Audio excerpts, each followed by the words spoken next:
এই যে রমজান আসতেছে, এই মাহে রমজানে সমস্ত শয়তানের আল্লাহ পাক রব্বুল আলামিন ফেরেশতা দিয়ে সৃষ্টির মধ্যে যত শয়তান আছে সব শয়তানকে বেঁধে ফেলবে। সমস্ত শয়তানকে আমার আল্লাহ মাহে রমজানে বেঁধে রাখবে, শিকল দিয়ে বেঁধে রাখবে।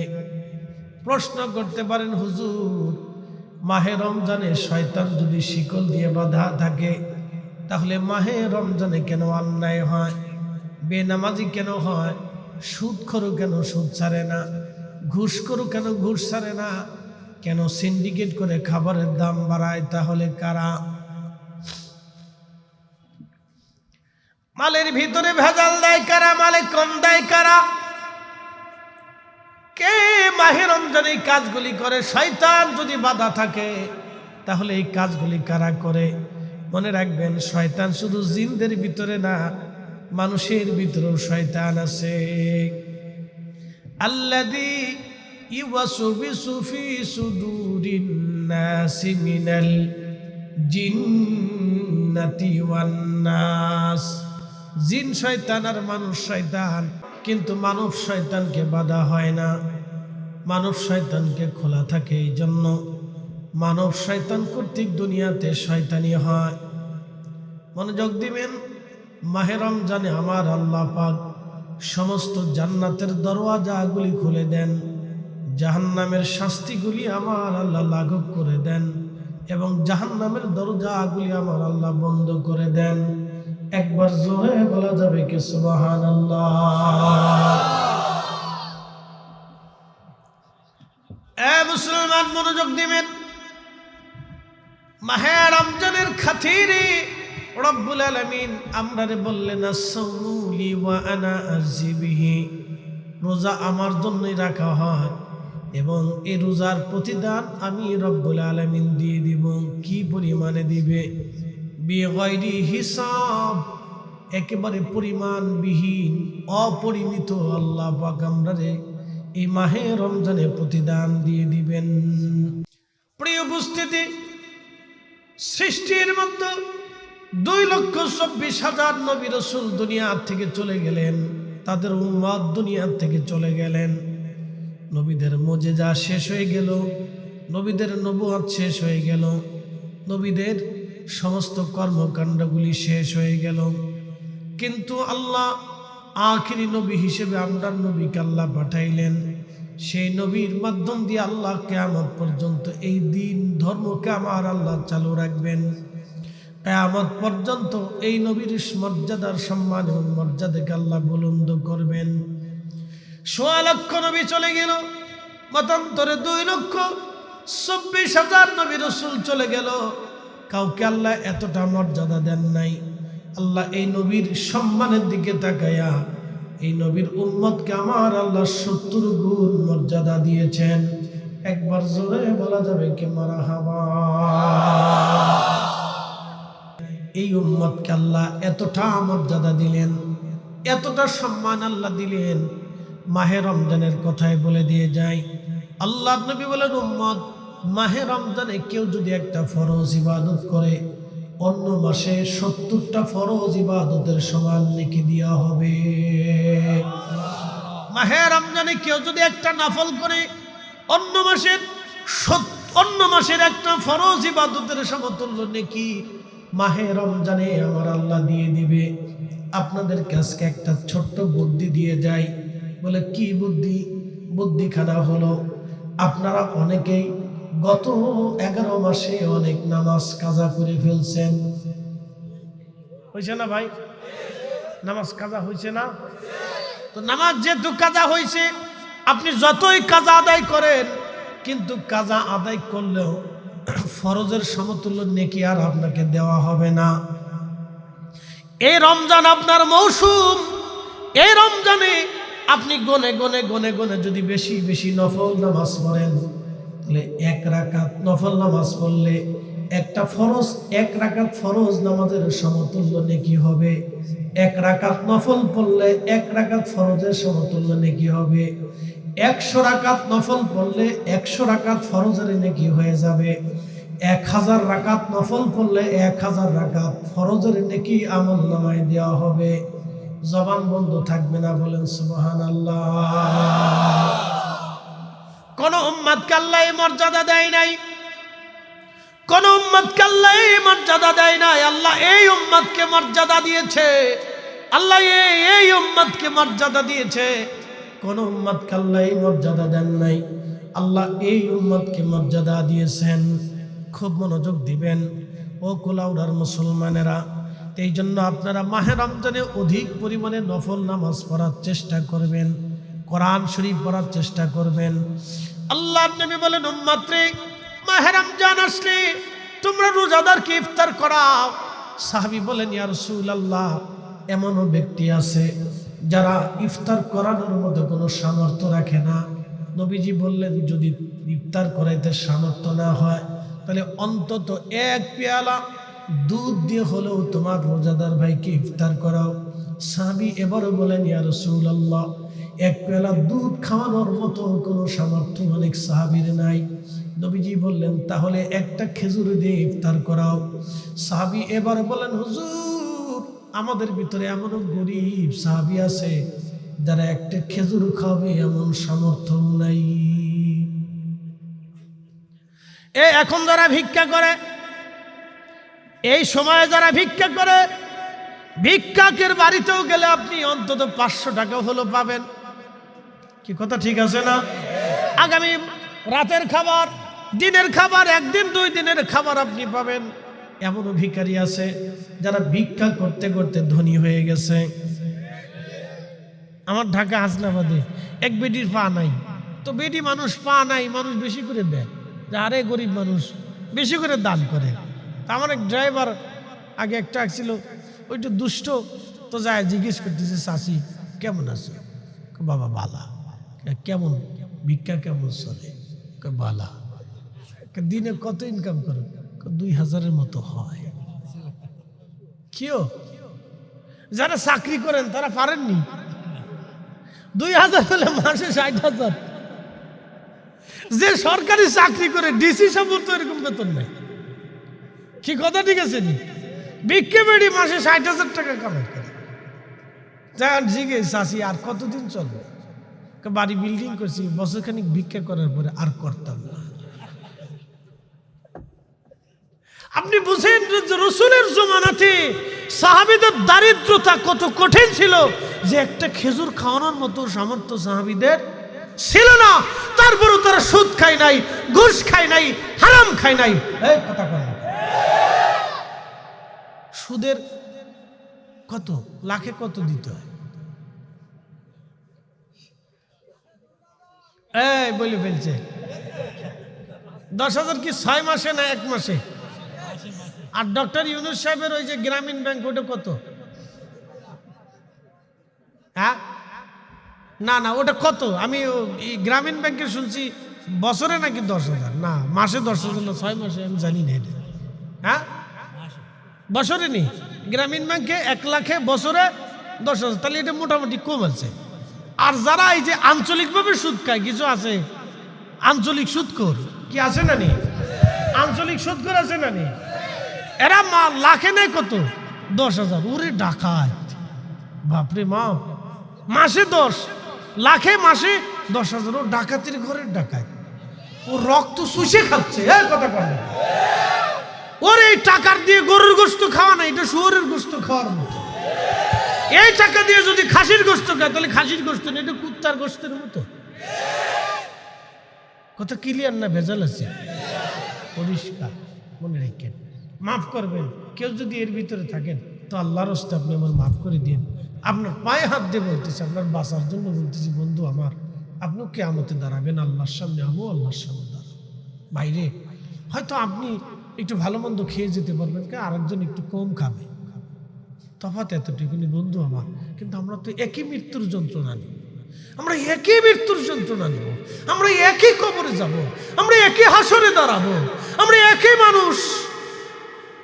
তাহলে আমি কেন একটু ভালো মন্দের জন্য, সন্তানের জন্য হারাম রেখে চলে যাবো? ভাই, কিয়ামতের ময়দানটা বড় কঠিন হবে। আপনাকে কষ্ট দেওয়ার জন্য বলতেছি না, আপনারা আরেকটু পরিষ্কার করে বুঝাই। মাহে রমজানে সারাদিন রোজা রাখছেন। তো রোজা রাখার পরে আমি চিন্তা করলাম আমি আর ঢাকা থাকবো না, তো কুলাউড়াতে আসি, এরা আমার খুব মহব্বত করে, তো আমি আপনাদের দাওয়াত দিলাম যে রবির বাজারে আমি আপনার ইফতারির ইন্তজাম করতেছি, আপনারা আসেন। তো 200, 500, 1000 লোক ধরেন আমার দাওয়াতে উপস্থিত হইল গেল। তা আমি সবার জন্য 6 পদের এই ফল, এই 4 পদের বিভিন্ন খাবার আইটেম দিয়ে ইফতার সামনে দিয়ে এই প্রত্যেক গিলাস এই শরবত গুলাইয়া এই 2, 3, 4, 5, 8, 10 ফুটা গরুর চুনা শরবতের ভিতরে দিয়ে বললাম, বাইরে আপনারা বিরাট বড় রোজাদার, আমি ঢাকার থেকে গরুর চুনা একবারে সুন্দর করে রিফাইন করে নিয়েছি, গরুর পেশা একবারে রিফাইন করিয়ে তারপরে ঢাকার থেকে নিয়ে আসছি, শরবতের ভিতরে দিলাম, আপনারা খান। আস্তে কর, কেউ খাইতো নি, মরে গেলেও খাইতো না, না জীবন চলে গেলে ওই সারাদিন রোজারিকে গরুর সোনা দিয়ে এই পানি খাবো ইফতার করবো, এটা হতেই পারে না, এটা হারাম জিনিস। তাহলে গরুর সোনা দিয়ে শরবত বানাইলে, যদি সেই গরুর সোনার শরবত খেয়ে রোজা রাখলে ইফতার করলে যদি রোজা না হয়, তাহলে সুদের টাকা, ঘুষের টাকা, অন্যের সম্পদ মারিয়ে দেওয়া, অন্যের টাকা মারিয়ে দেওয়া, সেই টাকা দিয়ে খেজুর কিনা খাইয়া ইফতার করলে রোজা হবে। এটা টিউলিবাসী খুব মনোযোগ দিবেন। কোন নবীর উম্মতকে আল্লাহ এত মর্যাদা দেন নাই, শুধু আমাদের নবীর ইজ্জতের দিকে তাকায় আল্লাহ এই উম্মতকে 70 গুণ মর্যাদা আল্লাহ বাড়িয়ে দিয়েছেন। যেই মর্যাদা দেখে মুসা কালিমুল্লাহ সিজদায় পড়ে কয়, আল্লাহ আমারে আখিরি নবীর উম্মত বানায় দাও।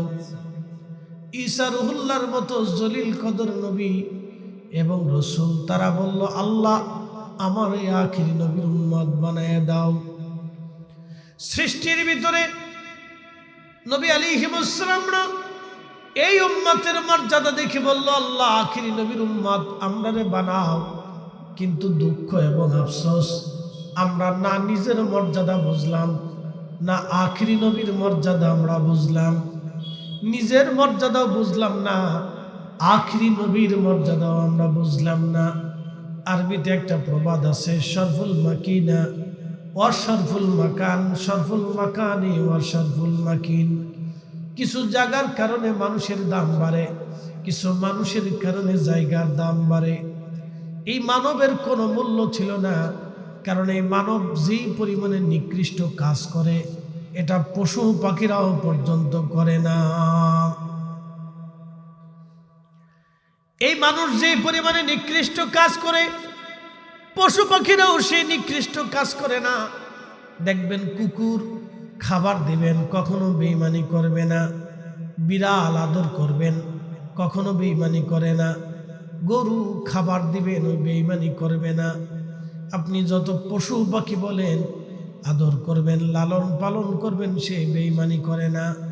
কিন্তু একমাত্র মানব জাতি যতই আদর করেন না কেন, কালকে দেখলাম কি দুঃখ, মিশরের একটা ছেলে মিশর আল আজহার বিশ্ববিদ্যালয়ে পড়ে, এই ছেলেটা নিজের মাকে হত্যা করে ফেলেছে শুধু অন্য সুন্দরী এক মহিলার জন্য। ওই মেয়েটার সাথে ছেলেটা বিয়ে বসবে, কিন্তু মা রাজি হয় নাই, সেই কারণে মাকে ছেলেটা হত্যা করে ফেলেছে। বাংলাদেশের দিকে যদি আপনি তাকান, বাংলাদেশের দিকে যদি আপনি তাকান, কত সন্তান মাকে মেরে ফেলতেছে নেশাগ্রস্ত অবস্থায়। ছেলেটা বাবা মাকে হত্যা করলো, জুয়ার টাকা না দেওয়ার কারণে ছেলেটা বাবা মাকে হত্যা করে নিজের ঘরের মধ্যে কবর খনন করে ঘরের মধ্যে কবর দিয়ে চাপা দিয়ে রাখলো। কিছুদিন আগে এক সিএনজি ড্রাইভার তার ছেলেটা তাকে হত্যা করলো, কুপিয়ে কুপিয়ে তাকে হত্যা করলো। ছেলেটা নেশার টাকা বাবা দিতে চায় নাই, সেই জন্য বাবা সন্তান, সন্তান কর্তৃক বাবা নিহত হলো। বন্ধ মনোযোগ দিবেন হাজিরিন, পৃথিবীতে কখনো আপনি দেখেন নাই কোন পশু তার বাচ্চাকে হত্যা করে ফেলে, কিন্তু এই মানব জাতি তার বাচ্চা হত্যা করে। আজকেও খবরে দেখলাম এক মহিলা তার নিজের সন্তানকে হত্যা করে পরপুরুষের হাত ধরে পালিয়ে চলে গেছে। কয়েকদিন আগে খবরে দেখলাম স্বামী স্ত্রীর মধ্যে ডিভোর্স হবে, কিন্তু 3 মাসের বাচ্চাটা স্ত্রী নেবে না। মহিলার একটাই কথা, আমার ভবিষ্যৎ আছে, আমি এই সন্তান নেব না। এই সন্তান যদি আমি নিয়ে যাই তাহলে আমার ভবিষ্যৎ নষ্ট হয়ে যাবে। অর্থ কি? পৃথিবীর মানুষ আছে কিন্তু বিবেক নাই, মানুষ আছে ন্যায় নাই, মানুষ আছে ইনসাফ নাই, মানুষ আছে মানুষের বিবেক উপলব্ধি নাই, মানুষ আছে মানুষের মানবতা নাই, মানুষ আছে মানুষের দয়া নাই, মানুষ আছে মানুষের সহমর্মিতা নাই, মানুষ আছে মানুষের ভালোবাসা নাই। কি কথা বলেন, ঠিক কিনা? আমি নবী না মানিলাম, কি যে ভুল করিলাম, ভস্মে ঢালিলাম ঘি। মানুষ হইয়া ভবেতে আসিয়া, মানুষের করিলাম কি। মানুষ হইয়া ভবেতে আসিয়া, মানুষের করিলাম কি। খুলনা একটা ছেলেকে প্যাসেঞ্জার সেজে রিক্সাওয়ালার মাথায় হাতুড়ি দিয়ে পিটাই তাকে আহত করে রিক্সা নিয়ে চলে গেল চোর। চোর কি জানে যে রিক্সাওয়ালাকে হাতুড়ি দিয়ে পিটানো হলো, পিটাইয়া তাকে আহত করা হলো। 3 দিন পর্যন্ত ছেলেটা অজ্ঞান, 3 দিন পর্যন্ত তার হুঁশ ফিরে নাই। তার মানে হাতুড়ির আঘাতটা বুঝতেই পারতেছেন, মাথার ভিতরে এমন ভাবে আঘাত লেগেছে 3 দিন পর্যন্ত ছেলেটা বেহুশ। ওই ছেলেটা বোবা, কথা বলতে পারতো না। ছেলের বাবাটা অন্ধ, একটা মাত্রই ছেলে তার। এক অন্ধ বাবার বোবা সন্তান অন্ধ। এই ডাকাতে চোর তার জীবনের অপরিমিত ক্ষতি করে মাত্র 40-50 হাজার টাকার একটা রিক্সা নিয়ে পালিয়ে গেল। বুঝেন তো, মানুষ এত নিকৃষ্ট কাজ করে, পশু পাখিরা এই নিকৃষ্ট কাজ করে না। এ মুসলমান, ভালো করে শুনে যাবেন, মানুষ মানুষকে খুন করে, মানুষ মানুষকে হত্যা করে, কিন্তু কুকুরে কুকুরে লড়াই হয়। জীবনে দেখেন নাই কোনো কুকুরকে মেরে ফেলে দেয়। বিড়ালে বিড়ালে লড়াই হয়। জীবনে দেখেন নাই কোনো বিড়ালকে হত্যা করে ফেলে। মোরগে মারামারি হয়। জীবনে দেখেন নাই কোনো মোরগকে হত্যা করে। গরু লড়াই হয়।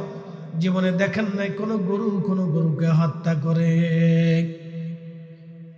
পাখি লড়াই হয়, কিন্তু কোনো পাখিকে হত্যা করে না, হিংস্র পাখি ছাড়া। কিন্তু মানুষ হিংস্রদের চাইতে ভয়ানক হয়ে গেছে। রাস্তা দিয়ে হেঁটে যাবেন, 50 বছর আগে এখান থেকে রবির বাজার পর্যন্ত হেঁটে গেলে মানুষ ভয় পাইতো রাস্তায় ভূত আছে কিনা, ভূতে ধরে কিনা, শিয়াল কুকুর আছে কিনা। এখন রাস্তা থেকে মানুষ কুত্তারে ভয় পায় না, শিয়ালকে ভয় পায় না, ভূতেরও পায় না। যে ভয়টা মানুষকে ভয় পায়, চিন্তা করে আমি রাস্তা দিয়ে রবির বাজার পর্যন্ত, কুলাউড়া পর্যন্ত যাব, যদি রাস্তায় ডাকাতি ধরে, কোন শত্রু আমাকে হত্যা করবে? মানুষকে ভয় পায়, বাঘেরও মানুষ এমন ভাবে ডরায় না। কথা বল না কেন? এইভাবে যদি চলে তাহলে বিশ্বাস উঠে যাবে। সন্তান মা থেকে বিশ্বাস সরিয়ে নিচ্ছে, সন্তান বাবা মা থেকে বিশ্বাস হারিয়ে ফেলতেছে। এইভাবে যদি প্রতিনিয়ত বাবা মারা সন্তান কর্তৃক হেনস্থার শিকার হয়, তাহলে দেখবেন সন্তান বাবা মা কর্তৃক নির্যাতিত হবে, সন্তান কর্তৃক বাবা মা নির্যাতিত হবে। বিশ্বাস নামক বস্তুটা পৃথিবী থেকে নষ্ট হয়ে যাবে। এই জন্য নবী বলেন, আমার উম্মতেরা কিয়ামত অনুষ্ঠিত হবে। কিয়ামতের আগে 85টা আলামত দুনিয়ার ভিতরে আসবে। প্রথম নাম্বার আলামত, ও আমাতুস সালাহ, আমার উম্মত নামাজকে মেরে ফেলবে। দ্বিতীয় আলামত হচ্ছে ওয়াদাউল আমানা, আমার উম্মত আমানত নামক বিশ্বাসটাকে ধ্বংস করে ফেলবে। আমানত বলে কিছুই থাকবে না। আপনি উন্নত বিশ্ব যদি চলে যান, মানুষ একা একা বসবাস করে। পৃথিবীর উন্নত দেশে চলে যাবেন, উন্নত বিশ্বে চলে যাওয়ার পরে দেখবেন মানুষ একা একা বসবাস করে। একটা ঘরের ভিতরে মানুষ মরে যায়, একাকী মারা যায় এবং ওই অবস্থায় মরে থাকে। গন্তব্যের না হওয়া পর্যন্ত কেউ খোঁজ পায় না। জাপানে চলে যাবেন, অনেক সুখ আছে, কিন্তু আপনি মানুষ একাকিত্ব বরণ করতেছে। কারণ কি? বৃদ্ধ হয়ে যাওয়ার পরে সন্তানরা ঘরে রাখে না, বৃদ্ধাশ্রমে পাঠিয়ে দেয়। সন্তান আর নিজের কাছে বাবা মাকে রাখে না। এই অপসংস্কৃতি বাংলাদেশেও দিন দিন আমাদের দিকে ধেয়ে আসতেছে। আমরাও চাই আমাদের দেশে অপসংস্কৃতি আসুক, আর এইভাবে বৃদ্ধ আশ্রমে বাবা মারে রাখুক। এইভাবে যদি চলতে থাকে তাহলে আগামীর সংসার ধ্বংস হয়ে যাবে, আগামীর বাংলাদেশ অন্ধকারে নিমজ্জিত হয়ে যাবে, আগামীর সমাজ একেবারে ধ্বংস হয়ে যাবে। মানুষ থাকবে, মানবতা থাকবে না। মানুষ থাকবে, ভালোবাসা থাকবে না। মানুষ থাকবে, মানুষ তার মানুষত্ব হারাবে, মানুষ তার মানবতা হারিয়ে ফেলবে। কথা বলেন ঠিক কিনা? এই যে সামনে নির্বাচন আসতেছে, দেখবেন একটু কত জায়গা মারামারি হবে, খুন খারাপি হবে ভোটের জন্য। কি কথা বলেন? ভোটের জন্য খুন খারাপি হবে, মারামারি হবে, কুবাকুবি হবে, মিথ্যা মামলা দেওয়া হবে, জেলে দেওয়া হবে, ভরে দেওয়া হবে, কত কিছু, আগুনে বাড়িতে আগুন হবে। কেন? এগুলি কি মানুষের কাজ? এটাই কি মুসলমানের কাজ? এজন্য কি নবীজি দাওয়াত নিয়ে এসেছিলেন? এজন্য কি সাহাবীরা জীবন দিয়ে গেলেন? এজন্য কি ইমাম হাসান হুসাইন জীবন দিলেন? এজন্য কি হযরত হামজা শহীদ হলেন? এজন্য কি হযরত জাফরের দুইটা হাত কাফেররা কেটে ফেললো? এজন্য কি ফাতেমা রাদিয়াল্লাহু আনহার কলিজার টুকরারা শহীদ হলো? এজন্যই কি হযরত ওমর শহীদ হলো? এজন্যই কি হযরত আলী শহীদ হলো? এজন্যই কি উসমান গনি জিন্নুরাইন শহীদ হলো? এজন্যই কি তালহা জুবাইররা শহীদ হলো? এজন্যই কি সাদ বিন আবি ওয়াক্কাস শহীদ হলো? এজন্যই কি সোয়া লক্ষ সাহাবী বাড়িঘর ফেলাইয়া পৃথিবী রন্দে রন্দে তারা সরাইয়া এই কালেমার দাওয়াত কি তারা এই জন্যই পৌঁছাইল যে আমরা ভাইরা ভাইরা মারামারি করব, নিজেরা খুন খারাপি করব, রক্তপাত করব, ক্ষমতার জন্য রক্তপাত হবে, অর্থের জন্য রক্তপাত হবে। 1 ইঞ্চি জমি মানুষ রাস্তায় ছাড়তে চায় না। এজন্য কি নবীজি এসেছিলেন? কি আশ্চর্য! আপনি ভাবেন তো, রাসূল কি জন্য আসছিলেন? এজন্যই কি উহুদের ময়দানে দাঁত ভেঙেছিলেন? এজন্যই কি উহুদের ময়দানে দাঁত ভেঙেছিলেন? এজন্যই কি মাতৃভূমি ছেড়ে মদিনায় হিজরত করে চলে গিয়েছিলেন?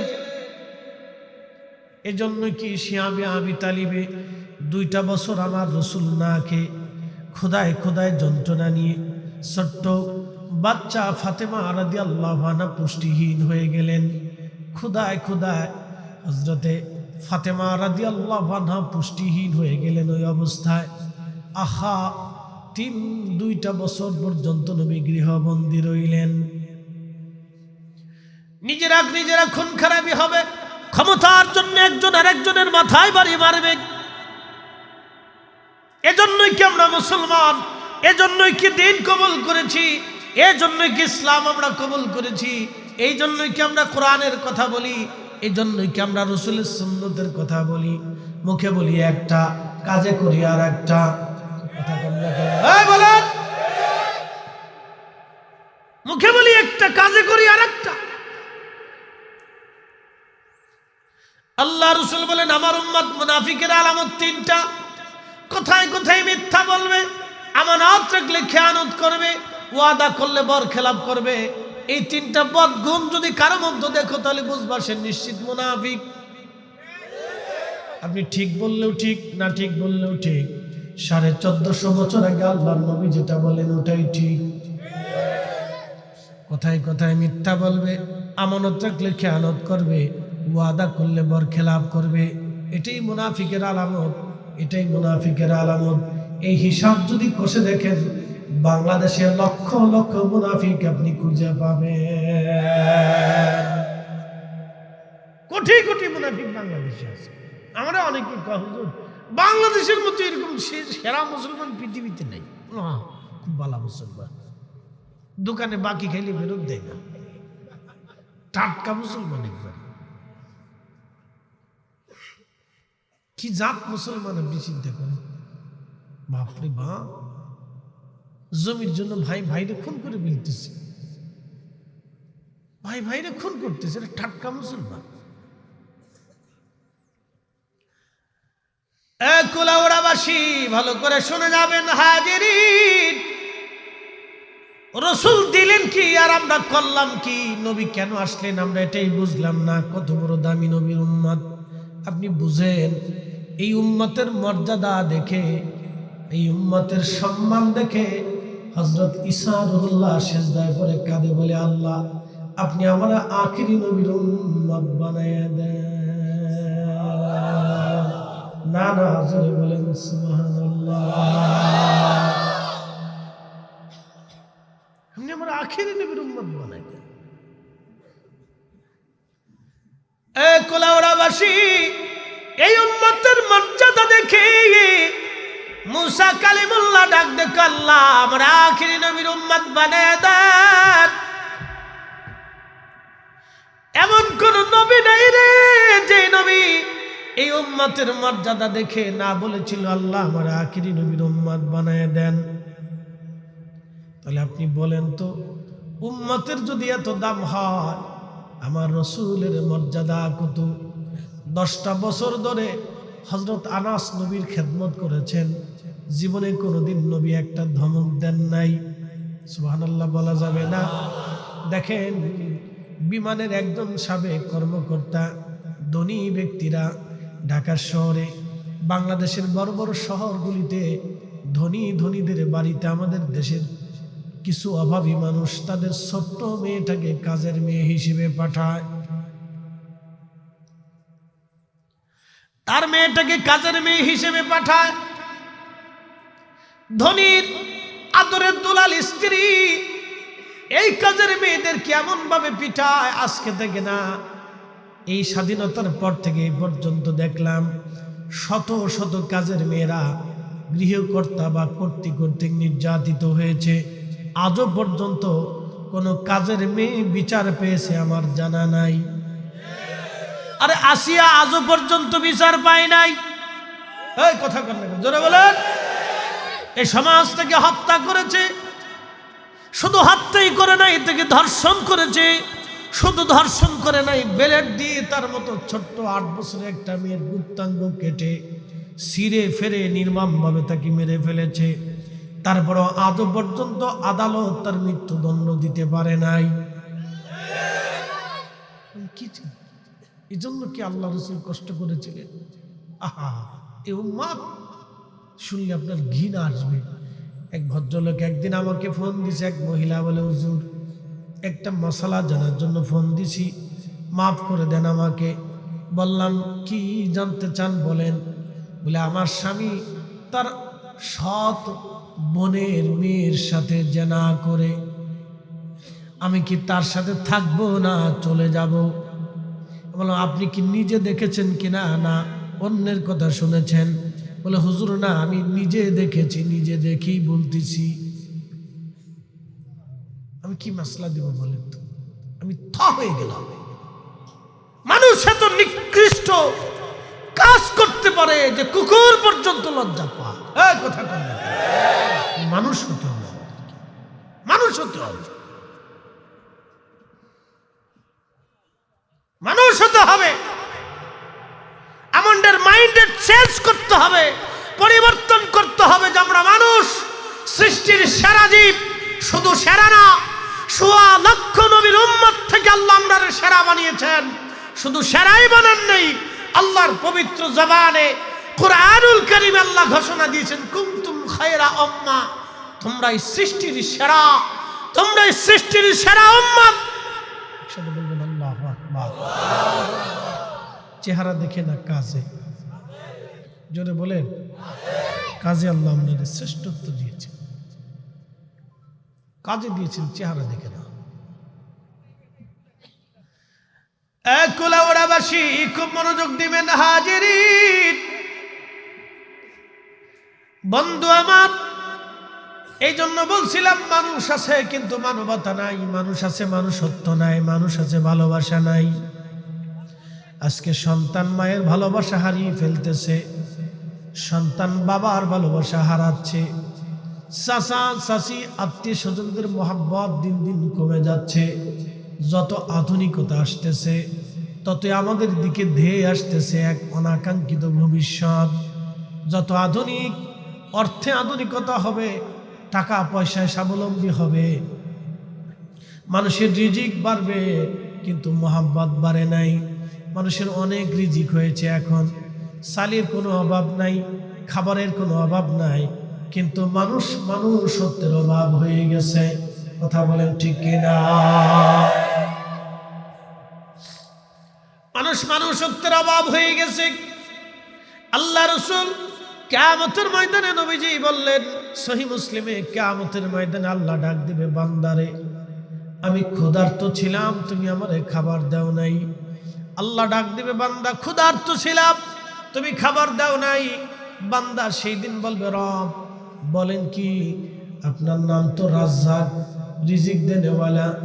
আপনি তো বলেছেন ওয়াতারযুকু মান তাশাউ বিগাইরি হিসাব। আপনি বলেছেন অপরিমিত রিজিক আপনি যাকে খুশি তাকে দান করবেন। আল্লাহ ক্ষুধার্ত আপনি আবার কবে ক্ষুধার্ত ছিলেন? আল্লাহ ডাক দিবে, বান্দারে তোমার প্রতিবেশী ক্ষুধার্ত ছিল, সেই দিন যদি তোমার প্রতিবেশীরে তুমি খাবার দিতা, তাহলে সেই দিন আমি রবের খাবার খাওয়ানো হয়ে যাইতো। একবার জোরে বলেন সুবহানাল্লাহ।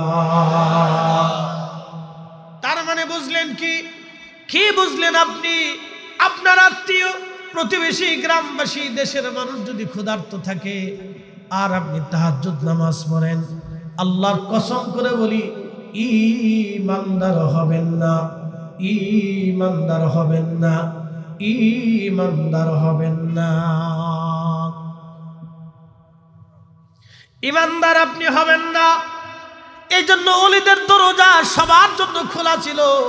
হিন্দু ওলির কাছে যাইতো, বৌদ্ধ ওলির কাছে যাইতো, মাজুসি ওলির কাছে যাইতো। আহা, সেদিন খাজা বাবা আজমিরি কি ওয়াজ করলেন, কি আদর্শ দেখাইতেন।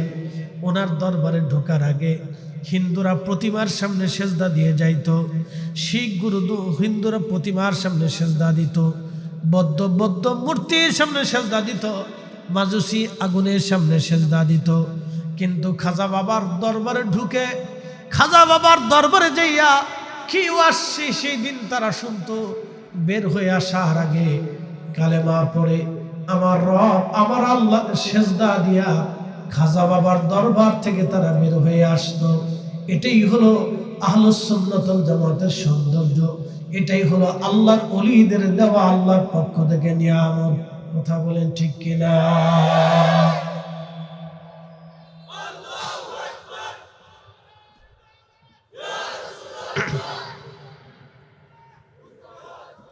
কিন্তু দুঃখের বিষয়, আফসোস, বর্তমানে শিক্ষা ব্যবস্থা থেকে ওলিদের মর্যাদার চ্যাপ্টার বন্ধ করে দেওয়া হচ্ছে। কি ভাবতেছেন? আমাদের বইয়ের ভিতরে লেখা আছে, কচ্ছপের গল্প, খরগোশের গল্প লেখা আছে। কি আছে না? আসেনি? খরগোশ এবং কচ্ছপের গল্প লেখা আছে। গল্পটা যদিও সত্য না, রূপকভাবে গল্পটা লেখা আছে, কিন্তু গল্পের একটা অর্থ আছে। অর্থ হলো মন্থর গতিতে হলো লক্ষ্য যদি স্থির থাকে গন্তব্যে পৌঁছানো যায়। এটা হলো খরগোশ এবং কচ্ছপের গল্পের মূল সারাংশ, যে মন্থর গতিতে হলো লক্ষ্য যদি ঠিক থাকে তাহলে গন্তব্যে পৌঁছানো যায়। শিক্ষা ব্যবস্থায় যদি খরগোশ এবং কচ্ছপের গল্প লেখা থাকতে পারে, পাঠ্যপুস্তকে যদি বিভিন্ন ধরনের গল্প বই, মানুষের জীবন কাহিনী এটা সেটা লেখা থাকতে পারে, একটা পৃষ্ঠা কি ওলিরা বরাদ্দ পায় না? এই আসতে বলবেন, পায় না? তাহলে ওলিদের নাম কারা কাটতে চায়? ওলিরা কিভাবে কালেমার দাওয়াত দিছে জানেন? তার একটা বাস্তব রূপ আপনাদের সামনে তুলে ধরতেছি। সারা পৃথিবী থেকে বড় বড় ইসলামিক স্কলার, বড় বড় জ্ঞানী গুণীদেরকে যদি আপনারা উত্তর কোরিয়াতে পাঠাই দিয়া বলেন কিম জং উন এর কাছে যে কালেমার দাওয়াত দাও আর তার দেশে যে কালেমা পৌঁছাও, কিম জং উনের উত্তর কোরিয়াতে কালেমা পৌঁছানো কতটা কঠিন আপনাদেরকে বুঝাই। ওটা এমন একটা দেশ, না মন্দির আছে, না মসজিদ আছে, না প্যাগোডা আছে, না গির্জা আছে, কোনো ধর্ম সেখানে নাই। কমিউনিস্ট শাসিত একটা দেশ, কোনো ধর্ম বলে কিছুই নাই সেখানে।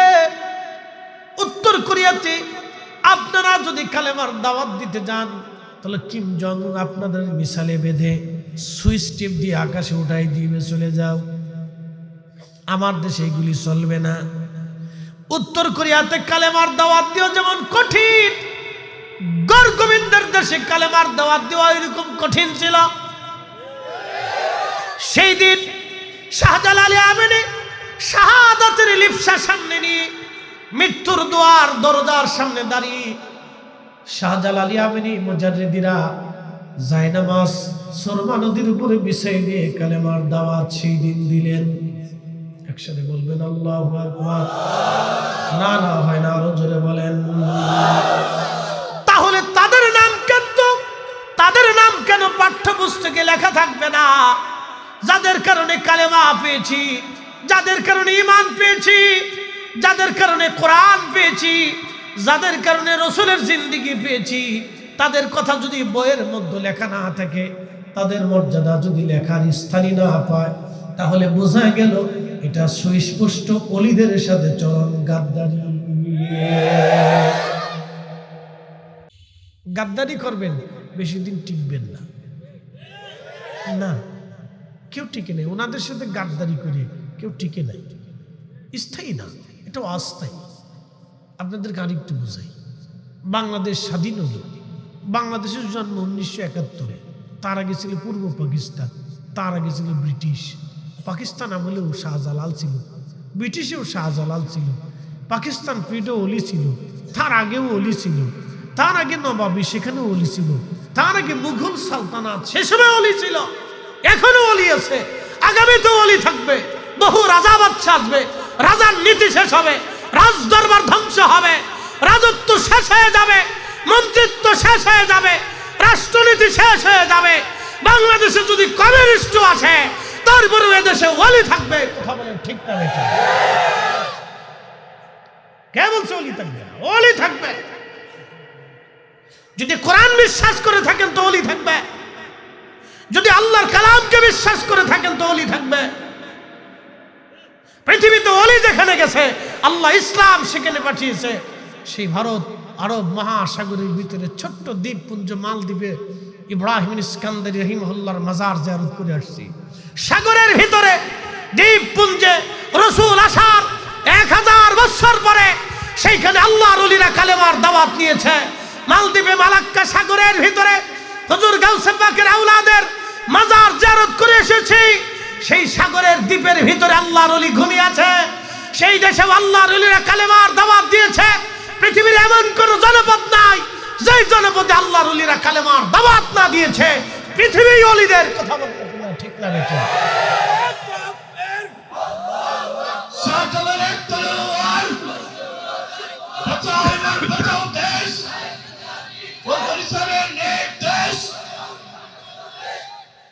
পৃথিবী ওলি। আপনি কোথার থেকে বন্ধ করতে চান?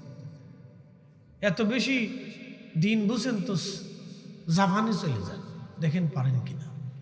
উত্তর কোরিয়াতে যান, ওরা কুত্তা খায়, দেখেন পারেন কিনা, চেষ্টা করেন। দক্ষিণ কোরিয়াতে যান, ওরাও কুত্তা খায়, তো দেখেন পারেন কিনা। এত বেশি পারেন তো চীনে চলে যান, দেখেন পারেন কিনা। ওলিরা না খেয়ে গাছের পাতা খেয়ে তারপর কালেমার দাওয়াত দিয়ে গেছে। পছন্দ হয় না? না, হ্যাঁ পছন্দ হয় না, পছন্দ হয় না। না 3 দিনের বইটা কি ভাতের কয় হয়? আরে বেটা, ও ঠিক মতো পেশাব করে পানি নিতে পারে না। ওলিদের জমি ওলিদের কথাই থাকবে, কথা বলেন না কেন? পৃথিবীর সব জায়গা থেকে কেটে দিতে পারবেন, কোরআন থেকে কাটতে পারবেন? হ্যাঁ পারবেন? পৃথিবীর সব জায়গা থেকে নাম মুছে দিবেন, হৃদয় থেকে মুছতে পারবেন? শাহজালালের নাম মুসলমানের হৃদয় কে দিছে? খাজা বাবা আজমিরির নাম মুসলমানের হৃদয় কে দিয়েছে? আল্লাহ দিয়েছে। ওটা বিলবোর্ডে লেখা লাগে না, সাইনবোর্ড টানার লাগে না, ওটা আল্লাহর পক্ষ থেকে মানুষের হৃদয়ে উৎকরিত হয়। পারমাণবিক বোমা মারলেও এখান থেকে বের করার সুযোগ নাই। কথা বলেন না কেন? চেঙ্গিস খান পারে নাই, চেঙ্গিস পারে নাই, চেঙ্গিস পারে নাই। 2 কোটি মুসলমান হত্যা করেছিল চেঙ্গিস। খাবারজম সাম্রাজ্য যেই দিন দখল করেছিল চেঙ্গিস, 3 দিনে 12 লক্ষ মুসলমান শহীদ করেছিল। স্পেনের সেই মুসলিমদের পরাজয়ের পরে আহা কত মুসলমানকে নির্বিচারে নির্দ্বিধায় হত্যা করা হয়েছিল। বুঝতে পারছেন? মুসলমানের রক্ত কম ঝরে নাই। হালাকু খান ইরাকের বাগদাদ দখল করে 16 লক্ষ মুসলমানকে হত্যা করেছিল। 16 লক্ষ। 1 মাস পর্যন্ত টাইগ্রিস নদী রক্তে রঞ্জিত ছিল। বাগদাদে সেই গাউসে পাক এখনো আছে। কথা বলেন না কেন? এখনো আছে।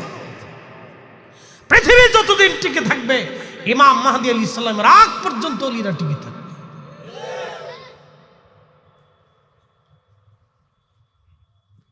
ভোটাভুটির দিকে ওলি নির্বাচিত হয়। আমার দিকে দেখান, নির্বাচন দিয়ে কি ওলি নির্বাচিত হয়? শাহজালাল রহমতুল্লাহ কি আমাদের ভোটে ওলি না আল্লাহর পছন্দে? একসাথে বলেন, কার পছন্দ? কার পছন্দ? নির্বাচন দিয়ে ওলি নির্বাচিত হয় না। তাহলে পরে বাংলাদেশে ওলি নির্বাচিত হওয়ার জন্য বহুজন ভোটে দাঁড়াইত। কথা ঠিক আছে কিনা? নির্বাচন দিয়ে ওলি হয় না, ওলি আল্লাহর পক্ষ থেকে নির্বাচিত হয়। আফসোস আমাদের জন্য, আমরা হতভাগা একটা জাতি। এটা নিয়ে কেন ঝগড়া করতে হবে বলেন তো? আরে সিঙ্গাপুরের মতো উন্নত দেশ, পৃথিবীর উন্নত বিশ্বের একটা দেশ, যে দেশের মানুষরা মেয়েরা হাফ প্যান্ট পরে রাস্তা দিয়ে ঘুরে, সেই দেশের মতো হযরতে আওলাদে রাসূলের পবিত্র মাজার তারা সংরক্ষণ করে রেখে দিয়েছে। তার মাজার ভাঙে নাই। মারহাবা বলবেন না? ভুটানের মতো বৌদ্ধ অধ্যুষিত অঞ্চলে থিম্পুতে আল্লাহর ওলির মাজার আছে। 400 বছর আগে কালেমার দাওয়াত নিয়ে গেছে। আহা, তারা সেই মাজার সংরক্ষণ করে রাখছে, ভাঙে নাই। তারা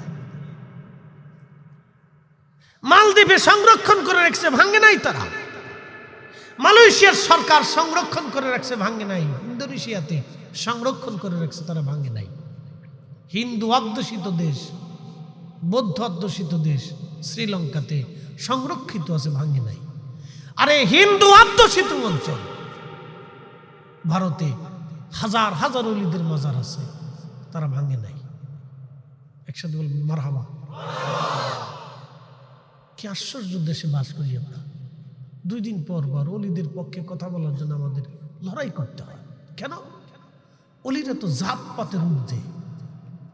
আপনার যেই মত থাকুক না কেন, ইসলাম তো ওলিরাই আছে। কি কথা বলেন? ঠিক আছে কিনা? মত ভিন্ন হতে পারে, আপনার যেই মত সেই মত আপনি নিয়ে শুয়ে থাকেন, ওটা আপনার ইচ্ছা। কবরে আপনি যাবেন, জিজ্ঞাসিত আপনি হবেন, আমি হব না। কথা ঠিক আছে না ভাই? আমার কবরে আমাকে জিজ্ঞাসা করা হবে, আপনাকে করা হবে না। আমার হাসরে আমাকে জিজ্ঞাসা করা হবে, আপনাকে করা হবে না। তো মত আপনার আছে, আপনি নিয়ে পড়ে থাকেন, সেটা আপনার ইচ্ছা। কিন্তু ওলিরা তো ইসলাম আছে। কথা ঠিক আছে কিনা? তো তারা তো আমাদের সমালোচনা আর তর্কের ঊর্ধ্বে থাকবে। আল্লাহর রসুল নিয়ে আজও তর্ক করা হয়। বইয়ের ভিতরে লেখা হয় রসুলের উসিলা শিরিক। কেন? আমার কোমলমতি শিক্ষার্থীদের এই কথা কেন শিখাইতে হবে? কে শিরিক শিখাইল? কেন শিরিক হবে? আপনাদেরকে প্রশ্ন করি, বাদ দেন। কিয়ামতের ময়দান যখন কায়েম হবে, হাউজে কাউসারের মালিকানা কার হাতে? আল্লাহ রসুলের হাতে দিছেন আল্লাহ। ইন্না আ'তাইনা কাল কাউসার, নিশ্চয় অবশ্যই আমি আপনাকে হাউজে কাউসার দিয়ে দিছি। একসাথে বলবেন আল্লাহু আকবার। না হয় না, আরো জোরে বলেন, আরো জোরে। আপনাকে বলি, হাউজে কাউসারের পানি কি কিয়ামতে লাগবে না? এমন কোন মার গর্ভের সন্তান আছে যে বলবে হাউজে কাউসার আমার লাগবে না? এমন কোন বাবার বৈধ বেটা আছে যে বাবার বৈধ সন্তান অবৈধ হলে কোনো কথা নেই? কেন উতুল্লিম বাদা জালিকা জালিম, যার সন্তান ওটা আল্লাহ রসুলের বিরুদ্ধে চলে যায়। কি কথা কর না কেন? যেটা জন্মে দোষ আছে ওটা আল্লাহ রসুলের ইজ্জতের বিরুদ্ধে চলে যায়। জন্মের বৈধ সন্তানকে জিজ্ঞেস করতেছি, এমন কোন বৈধ সন্তান আছে যে বলবে কিয়ামতের ময়দানে রসুলের হাউজে কাউসার ছাড়া আমি বেহেশত চলে যাব? আছে?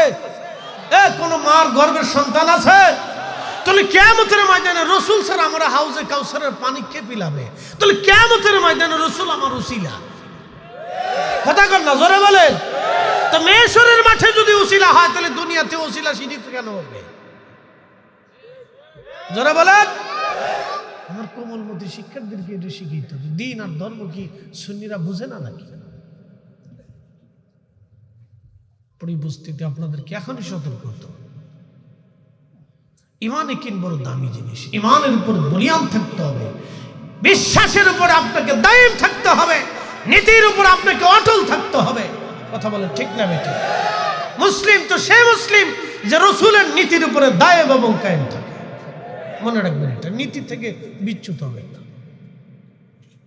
সামনে রমজান আসতেছে, রমজানের দুটো কথা বলবো। মাদ্রাসাটা আপনাদের কাছে আমানত। কষ্ট হবে? ওই তো নি, ওই তো নি। একসাথে বলেন আল্লাহু আকবার। আরেকটু জোরে বলেন। আমাদেরকে মানুষ হতে হবে। একসাথে বলেন, কি হতে হবে? মানুষ হতে, মানুষ হতে হবে। প্রিয় উপস্থিতি, সামনে মাহে রমজান। রমজানের কথাগুলি বলছিলাম, বলতে বলতে অনেক দূর পর্যন্ত চলে গেলাম। মূল আলোচনার দিকে ফিরে যাই।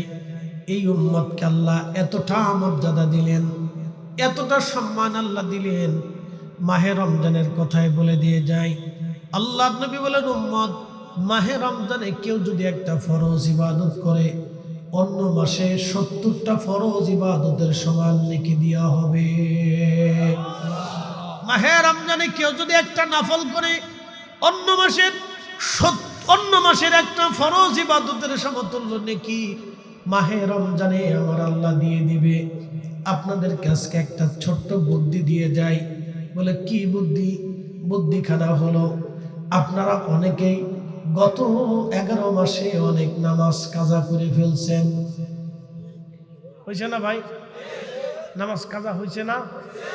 তো নামাজ যেহেতু কাজা হয়েছে, আপনি যতই কাজা আদায় করেন, কিন্তু কাজা আদায় করলেও ফরজের সমতুল্য নেকি আর আপনাকে দেওয়া হবে না।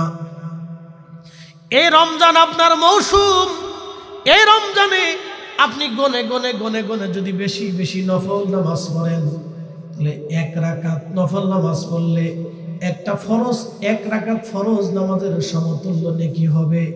1 রাকাত নফল পড়লে 1 রাকাত ফরজের সমতুল্য নেকি হবে। 100 রাকাত নফল পড়লে 100 রাকাত ফরজের নেকি হয়ে যাবে। 1000 রাকাত নফল পড়লে 1000 রাকাত ফরজের নেকি আমল নামায় দেওয়া হবে। জবান বন্ধ থাকবে না, বলেন সুবহানাল্লাহ।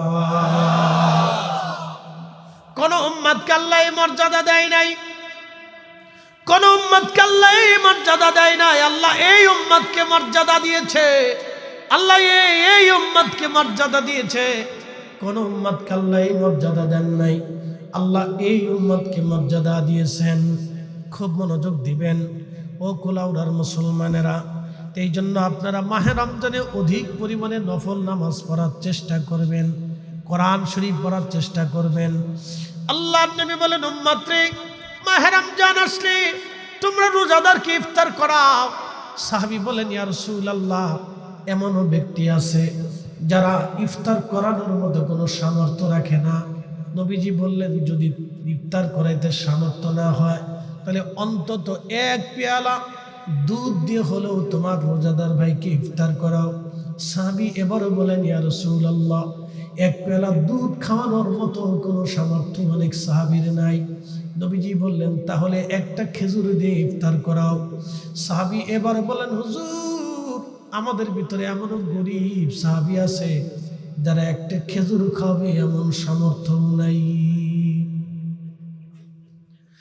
এখন যারা ভিক্ষা করে, এই সময়ে যারা ভিক্ষা করে, ভিক্ষাকের বাড়িতেও গেলে আপনি অন্তত 500 টাকা হলো পাবেন। কি কথা ঠিক আছে না? আগামী রাতের খাবার, দিনের খাবার, একদিন 2 দিনের খাবার আপনি পাবেন। এমনও ভিখারি আছে যারা ভিক্ষা করতে করতে ধনী হয়ে গেছে। আমার ঢাকা হাসনাবাদে এক বেডির পা নাই, তো বেডি মানুষ পা নাই, মানুষ বেশি করে দেয়, আরে গরিব মানুষ বেশি করে দান করে। তা আমার এক ড্রাইভার আগে একটা ছিল, ওইটা দুষ্ট, তো যায় জিজ্ঞেস করতেছে, চাচি কেমন আছো? বাবা বালা। কেমন ভিক্ষা কেমন চলে? বালা। দিনে কত ইনকাম করো? 2000-এর মতো হয়। কিও যারা চাকরি করেন তারা পারেননি? 2000 হলে মাসে 60,000। যে সরকারি চাকরি করে ডিসি সাহেব তো এরকম বেতন নাই। কি কথা ঠিক আছে নি? ভিক্ষে বেড়ি মাসে 60,000 টাকা কামাই করে। যান জিজ্ঞেস, চাষি আর কতদিন চলবে? বাড়ি বিল্ডিং করছি, বছরখানিক ভিক্ষা করার পরে আর করতাম না। আপনি বুঝেন রসুলের জমানাতে সাহাবীদের দারিদ্রতা কত কঠিন ছিল, যে একটা খেজুর খাওয়ানোর মতো সামর্থ্য সাহাবীদের ছিল না। তারপরেও তারা সুদ খায় নাই, ঘুষ খায় নাই, হারাম খায় নাই। এই কথা বলেন, সুদের কত লাখে কত দিতে হয়? এই বলে ফেলছে 10,000 কি 6 মাসে না 1 মাসে?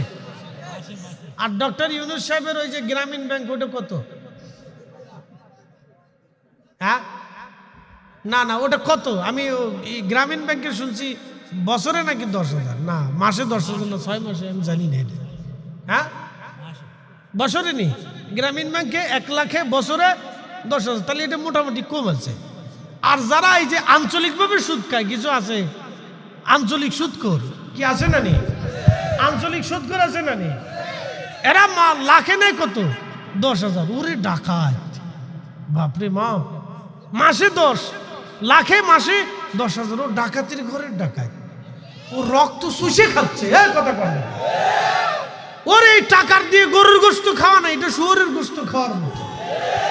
এই টাকা দিয়ে যদি খাসির গোস্ত খায়, তাহলে খাসির গোস্ত না, এটা কুত্তার গোস্তের মতো। কথা ক্লিয়ার না? ভেজাল আছে? পরিষ্কার মনে রেখেন, মাফ করবেন। কেউ যদি এর ভিতরে থাকেন তো আল্লাহর রাস্তে আপনি আমার মাফ করে দিন। আপনার পায়ে হাত দিয়ে বলতেছি, আপনার বাঁচার জন্য বলতেছি, বন্ধু আমার, আপনিও কিয়ামতে দাঁড়াবেন আল্লাহর সামনে, আমিও আল্লাহর সামনে দাঁড়াবো। বাইরে হয়তো আপনি একটু ভালো মন্দ খেয়ে যেতে পারবেন, আরেকজন একটু কম খাবে, তফাৎ এতটুকুনি বন্ধু আমার। কিন্তু আমরা তো একই মৃত্যুর যন্ত্রণা নিব, আমরা একই মৃত্যুর যন্ত্রণা নিব, আমরা একই কবরে যাব, আমরা একই হাসরে দাঁড়াবো, আমরা একই মানুষ। তাহলে আমি কেন একটু ভালো মন্দের জন্য, সন্তানের জন্য হারাম রেখে চলে যাবো? ভাই, কিয়ামতের ময়দানটা বড় কঠিন হবে। আপনাকে কষ্ট দেওয়ার জন্য বলতেছি না, আপনারা আরেকটু পরিষ্কার করে বুঝাই। মাহে রমজানে সারাদিন রোজা রাখছেন, তো রোজা রাখার পরে আমি চিন্তা করলাম আমি আর ঢাকা থাকবো না, তো কুলাউড়াতে আসি, এরা আমার খুব মহব্বত করে, তা আমি আপনাদের দাওয়াত দিলাম যে রবির বাজারে আমি আপনারা ইফতারির ইন্তজাম করতেছি, আপনারা আসেন। তো 200, 500, 1000 লোক ধরেন আমার দাওয়াতে উপস্থিত হইল, গেল। তা আমি সবার জন্য 6 পদের এই ফল, এই 4 পদের বিভিন্ন খাবার আইটেম দিয়ে ইফতার সামনে দিয়ে, এই প্রত্যেক গিলাস এই শরবত গুলাইয়া এই 2, 3, 4, 5, 8, 10 ফুটা গরুর চুনা শরবতের ভিতরে দিয়ে বললাম, বাইরে আপনারা বিরাট বড় রোজাদার, আমি ঢাকার থেকে গরুর চুনা একবারে সুন্দর করে রিফাইন করে নিয়েছি, গরুর ফেসা একবারে রিফাইন করিয়ে তারপরে ঢাকার থেকে নিয়ে আসছি, শরবতের ভিতরে দিলাম, আপনারা খান। আস্তে কর, কেউ খাইতো নি, মরে গেলেও খাইতো না, না জীবন চলে গেলে ওই সারাদিন রোজারিকে গরুর চুনা দিয়ে এই পানি খাবো, ইফতার করবো, এটা হতেই পারে না, এটা হারাম জিনিস। তাহলে গরুর চুনা দিয়ে শরবত বানাইলে, যদি সেই গরুর চুনার শরবত খেয়ে রোজা রাখলে, ইফতার করলে যদি রোজা না হয়, তাহলে সুদের টাকা, ঘুষের টাকা, অন্যের সম্পদ মারিয়ে দেওয়া, অন্যের টাকা মারিয়ে দেওয়া, সেই টাকা দিয়ে খেজুর কিনা খাইয়া ইফতার করলে রোজা হবে। আপনাকে বাঁচার জন্য বলতেছি ভাই, কথা শক্ত হলো, বাঁচার জন্য বলতেছি ভাই। আমরা একই আল্লাহর কাছে দাঁড়াবো, আমরা একই মৃত্যুর যন্ত্রণা নিব, সবার একই যন্ত্রণা হবে, একই কবরে আমরা সবাই যাবো। মাত্র 3.5 হাত বরাদ্দ। বসুন্ধরার মালিক বেশি পায়নি, 3.5 হাত পেয়েছে। যমুনার মালিক বেশি পায়নি, মাত্র 3.5 হাত পেয়েছে। কাপড়ের টুকরাটাও বেশি হয় নাই, মাত্র 3 টুকরা পেয়েছে। কথা ঠিক আছে কিনা? ব্যাংকে তো হাজার হাজার কোটি টাকার মালিক। কত এমপি মন্ত্রী মিনিস্টাররা কবরে চলে গেল, কত রাজা ধীরাজরা কবরে চলে গেল। বাপ, মাত্র 3 টুকরা কাফনের কাপড় বরাদ্দ হয়েছে, বেশি হয়নি। কথা ঠিক আছে কিনা? কিছু নিয়েও যেতে পারে নাই। তাহলে আমরা কেন এই অবৈধভাবে সন্তানের জন্য সম্পদ রেখে যাব, স্ত্রীর জন্য রেখে যাব? ও করোনা আসছিল, আমার মসজিদের ইমাম সাহেব বলতেছে, হুজুর এই করোনার সময় এক ধনাঢ্য ব্যক্তির মারা গেল করোনার আক্রান্ত হয়ে, আমরা তার গোসল করাইলাম, কাফন পরাইলাম, জানাজাও পরাইলাম, কবরও খনন করলাম। ছেলেটাকে 10টা বার ফোন দিলাম, শুধু দূর থেকে বাবার চেহারা দেখে যান আপনি, কলিজার টুকরা সন্তান। 10 বারই ছেলেটা জবাব দিল, এই বাবার কবরটা আপনারা দিয়ে দেন, এই বাবার করোনা হয়েছে, আমরা যেতে পারবো না।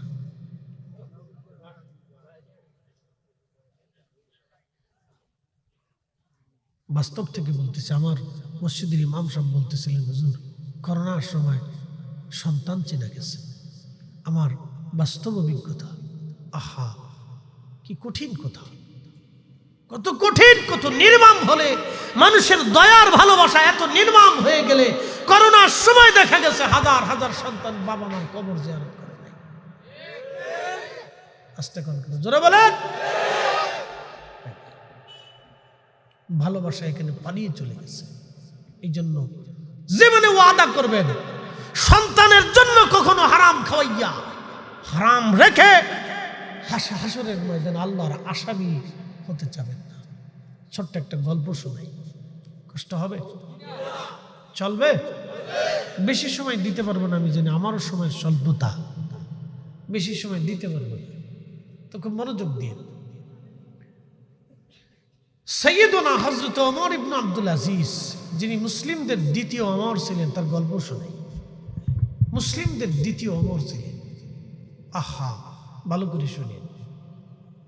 তো উনি একদিন বাইতুল মালে গেলেন, অর্থ মন্ত্রণালয়ে গেলেন, যাইয়া তদারকি করতে করতে ঘুরতে ঘুরতে গেলেন, তার ছোট্ট ছেলেটা সাথে করে নিয়ে গেছে। ছোট্ট ছেলেটা কেবল হাঁটাহাঁটি দৌড়াদৌড়ি করা শিখছে। ওরা কি আর বোঝে? বাচ্চা মানুষ। হযরত ওমর ইবনে আব্দুল আজিজ ছোট্ট বাচ্চাটাকে সাথে করে নিয়ে গেলেন। সাথে গেলেন ওনার স্ত্রী ফাতেমা। দুইজনের রওনা দিয়ে বাইতুল মাল। তো বাইতুল মালে কিছু আপেল এসেছিল, কিছু আপেল ফল এসেছিল।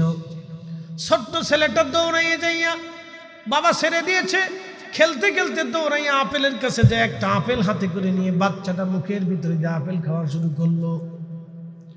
হযরত ওমর ইবনে আব্দুল আজিজ দৌড়ায় চলে গেলেন, ছেলেটার হাত ধরলেন, হাত থেকে আপেলটা ছিনিয়ে নিলেন, ছেলেটার মুখের মধ্যে হাত দিলেন, মুখের মধ্যে হাত দিয়ে আঙ্গুলটা মুখের ভিতরে দিয়ে ঢুকাইয়া মুখের ভিতর থেকে আপেল বের করে নিয়ে আসলেন। আপেল বের করে নিয়ে আসার পরে বাচ্চাটা চিৎকার মেরে কেঁদে উঠল। মা দৌড়ে আসছে, সন্তানটাকে কোলে নিয়ে স্বামীকে ভর্ৎসনা দিয়ে বললেন, আমিরুল মুমিনিন, এতটুকুন একটা বাচ্চা বুঝে কি? একটা আপেলই নাই, না হয় নিয়ে গেছে, আপনি কি ধৈর্য ধরতে পারলেন না? আপনি তো খলিফাতুল মুসলিমিন, একটা আপেল বাচ্চাটা নিয়েছে, এই আপেলটাকে আপনি ছিনিয়ে নিলেন, বাচ্চার মুখ থেকে আপেল আপনি বের করে নিয়ে আসলেন। আমিরুল মুমিনিন, সন্তানটাকে কষ্ট না দিলেও তো পারতেন আপনি। তখন হযরত ওমর ইবনে আব্দুল আজিজ ডাক দিয়ে বলেন, বিবিরে আমার, ও আমার সহধর্মিনী, আমার প্রিয়তমা, কিয়ামতের ময়দানে এই সামান্য আপেলের জন্য আল্লাহর কাঠগড়ায় আসামি হয়ে আমি দাঁড়িয়ে যাব। ওই হাসরের দিনে সন্তানের এই সামান্য আপেলের জন্য কোটি কোটি আমার এই খেলাফতের ভিতরে মানুষের সামনে আমি লজ্জিত হব। ওই দিনের শরমের থেকে আমার বাচ্চার কষ্ট হয়ে যাক, তাদের কোনো সমস্যা নেই, কিন্তু কিয়ামতের ময়দানে আল্লাহর দরবারে আমি আসামি হতে চাই না। একসাথে জোরে বলেন আল্লাহু আকবার। রাষ্ট্রের টাকা দিয়ে এমপি মন্ত্রী মিনিস্টার হজে যায়, তার ওয়াজ কেমনে হয়? রাষ্ট্রের টাকা দিয়ে যারা সুন্দর বড় বড় হোটেলে মোটেলে বৈশা বৈশা গদ করে যে সামনে ইফতার খাবে, ইফতার কেমনে হয় বলে? এদেশের কত গরিব মানুষ ইফতার পায় না, এদেশের কত দরিদ্র মানুষের চিকিৎসা হয় না। আমার চিকিৎসার জন্য ইন্ডিয়া যেতে হবে, 2 দিন পর পর ভিসা লাগাইতে হবে, সিরিয়ালে দাঁড়াইতে হবে, কত কষ্ট। কে আমি ইন্ডিয়া যাবো? আমার দেশের 18 কোটি মেধার ভিতরে কি ডাক্তার নাই? আমাকে ইন্ডিয়া কেন যেতে হবে? চিকিৎসার জন্য আমি ইন্ডিয়ার জন্য সিরিয়াল ধরে এতিমের মতো দাঁড়িয়ে থাকতে হয়, মনে হয় যে আমি একটা এতিম দাঁড়িয়ে আছি, নিঃসহায় নিঃসম্বলহীন একটা অপদার্থ। আমি তাদের এম্বাসির মধ্যে দাঁড়িয়েছি, একটা চেয়ার পর্যন্ত দেন, বসতে একটা চেয়ার পর্যন্ত নেই। হাজার হাজার মানুষ দাঁড়িয়ে আছে চিকিৎসার জন্য, রোগীরা দাঁড়িয়ে আছে ভিসা করার জন্য দাঁড়িয়েছে। কেন আমার দেশের মানুষ ইন্ডিয়ার চিকিৎসা নিতে যাবে? আমার দেশের রাষ্ট্র শত শত কোটি টাকা এদিকে সেদিকে খরচ হয়। আপনারা 100 কোটি টাকা বাজেট করে একটা আলিশান প্রাসাদ করে আপনারা সুন্দর করে একবারে বড় করে একটা হসপিটাল তৈরি করেন, যেখানে হাজার হাজার বড় বড় দামি দামি চিকিৎসক থাকবে। পৃথিবীর সবচেয়ে উন্নত প্রযুক্তির চিকিৎসা ব্যবস্থাগুলি আপনারা নিয়ে আসেন, কেন আনতে পারবেন না? 18 কোটি মানুষের চিকিৎসা দিতে পারবেন না?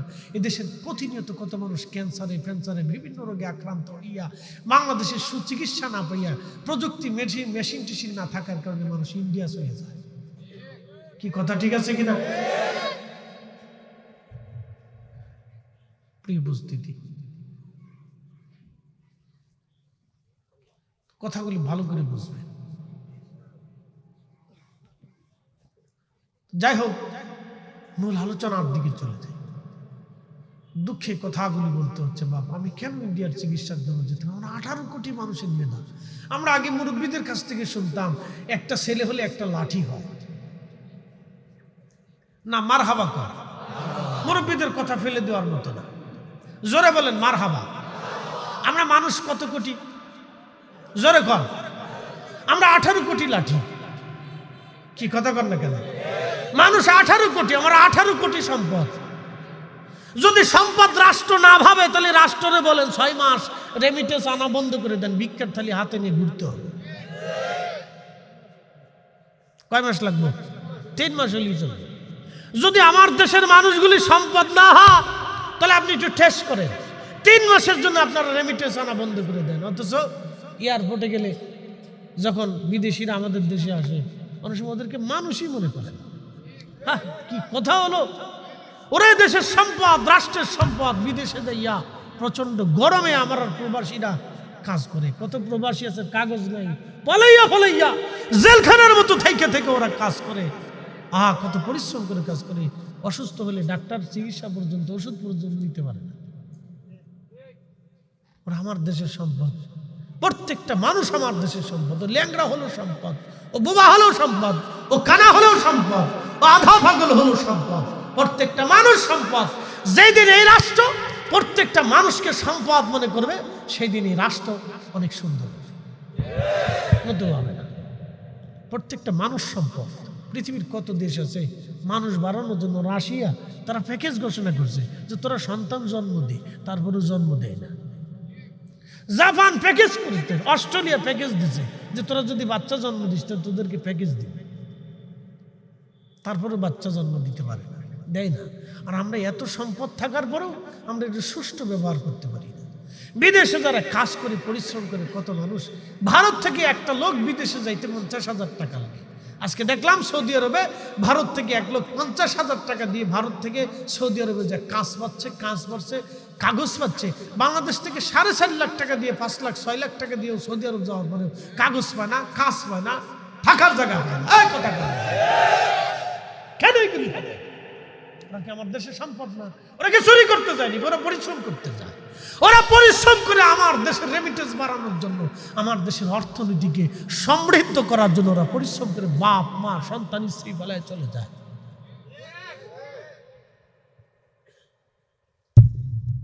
প্রিয় উপস্থিতি, হাজিরিন, কথা তো বলতে বলতে নির্বাচন সামনে অনেক কথাই বলে ফেলছি। তা আমার দেশের প্রত্যেকটা মানুষ সম্পদ, একসাথে বলবেন আল্লাহু আকবার। না হয় না, আর একটু জোরে বলুন। প্রত্যেকটা মানব সম্পদ এটা দামি সম্পদ। পৃথিবীতে এই সম্পদ সব দেশে নেই, এটা আমরা আল্লাহ দিচ্ছে। কিন্তু এই মানব সম্পদটাকে আমরা সুস্থ ব্যবহার করতে পারি না। খাবারে ভেজাল, পানিতে ভেজাল, এখানে ভেজাল, সেখানে ভেজাল। প্রত্যেকটা মানুষের চেহারার দিকে তাকিয়ে দেখেন পুষ্টিহীনতায় ভুগতেছে। আমার দিকে তাকান, আমি পুষ্টিহীনতায় ভুগতেছি। বলে হুজুর কেন এত ভালো মন্দ খাচ্ছেন, তারপর পুষ্টিহীন কেন? হ্যাঁ পুষ্টিহীন। আমার বয়সে একটা আরবের দাঁড়া করান, দেখবেন আমার থেকে হৃষ্ট পুষ্ট অনেক সুন্দর। আমার বয়সে একজন আরবের দাঁড়া করান, ওনার বয়সে একজন আরবের। বাবার বয়স কত? কত বয়স? 86 বছর। 75 বছর বয়সে আরবরা বিয়ে করে না। লজ্জা শরমের কিছু না, হাসিরও কিছু না, আমি বুঝাচ্ছি আপনাকে। বলে কারণ কি? ওদের দুধে ভেজাল, পানিতে ভেজাল নাই, ফলে ভেজাল নাই, খাবারে ভেজাল নাই, কোনো কিছুতে ভেজাল নাই, টেনশন নাই। আমার দেশের একটা বাচ্চা জন্ম নেওয়ার পরে এখন 23 লক্ষ কোটি টাকা বলে বাংলাদেশ ঋণ হয়েছে। তো তা যদি হয়ে থাকে, তাহলে আমার এই বাচ্চাটা, আমার ছোট্ট সন্তানগুলি বড় হইতে হইতে এই কোটি কোটি ঋণ মাথায় নিয়ে বড় হবে। তো ঋণ দিবেন না, ভাত খাবেন না, কি খাবেন না, ফল কিনবেন, কি তা করতে? তার ভিতরে আবার আছে ভেজাল, ভেজাল খাবার। এই ভেজাল খাবার দিয়ে দিয়ে আমাদের দেশের মানুষের বাচ্চাদেরকে একবারে ক্যান্সারে, ফ্যান্সারে, বিভিন্ন রোগে আক্রান্ত করছে। 3.5 কোটি মানুষ কিডনি রোগের সাথে আক্রান্ত। এদেশের 18 কোটি মানুষের 8 কোটি মানুষ ডায়াবেটিসের সাথে সম্পৃক্ত। এই ভেজাল কারা দেয়? কুত্তাই দেয়। কথা কর না কেন? তো যারা ভেজাল দেয় তাদেরকে ধরা কি রাষ্ট্রের জন্য কঠিন কিছু? তো ওয়ান টাইম ব্যাপার, 24 ঘন্টা টাইম, মাত্র 24 ঘন্টা।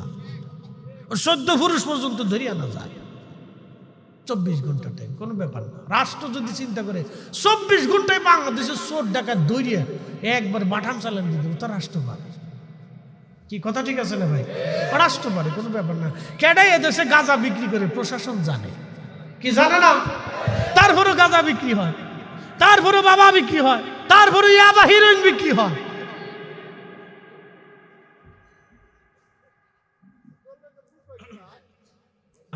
জায়গা মতো চলে গেছে রে, দললে তো খুশি তো না। তার মানে আমাদের মূল সমস্যা হচ্ছে দুর্নীতি। কথা ঠিক আছে কিনা? মূল সমস্যা কি? দুর্নীতি। আল্লাহ দুর্নীতিবাজদেরকে মাটির নিচে দাফন করে দিই, ধ্বংস করে দিই। কোথায় ল্যাংড়া, বুবা, কানা, খুরা একবারে ভিখারি বানাই দিয়া, একবারে প্যারালাইসিস রোগ দিয়ে ধ্বংস করে দিই। জোরে বলে না আমি দোয়া কি খারাপ করছি? বালা দোয়া করছি।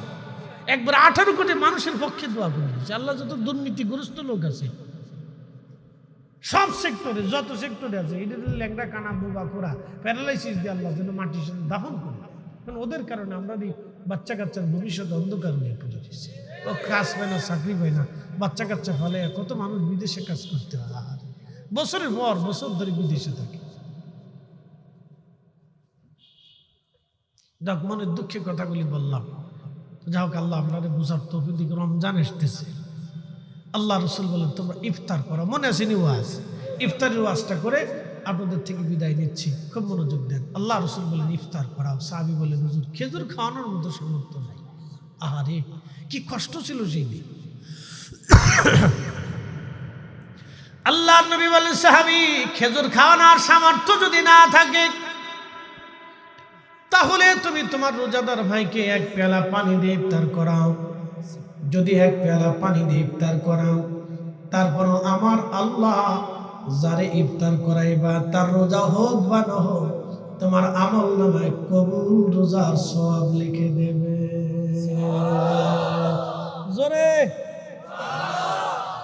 কিতারে বাসনা সুবহানাল্লাহ খাও না কিতার জোরে হোক করে বা সুবহানাল্লাহ।